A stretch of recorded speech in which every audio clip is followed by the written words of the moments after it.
Western ડિસ્ટર્બન્સની અસરને લઈને રાજ્યમાં 15 જૂન સુધી વરસાદની આગાહી। દક્ષિણ મધ્ય ગુજરાત અને સૌરાષ્ટ્રના જિલ્લાઓમાં છૂટાછવાયા સ્થળો પર ગાજવીજ સાથે ખાબકી શકે છે વરસાદ। 12 થી 15 જૂન દરમિયાન અમરેલી, ભાવનગર, ગીર સોમનાથમાં હળવા વરસાદની આગાહી।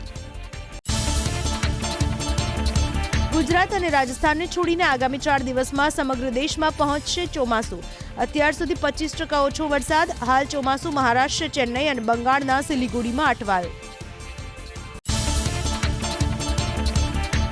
હૈદરાબાદમાં ભારે વરસાદની સ્થિતિને કારણે ચારે તરફ જળબંબાકારની સ્થિતિ। રસ્તાઓ પર પાર્ક કરેલી કાર સંપૂર્ણપણે પાણીમાં ડૂબી ગઈ। સોસાયટીઓના મકાનોમાં પણ વરસાદી પાણી ઘૂસી જતા ઘરવખરીને થયું વ્યાપક નુકસાન।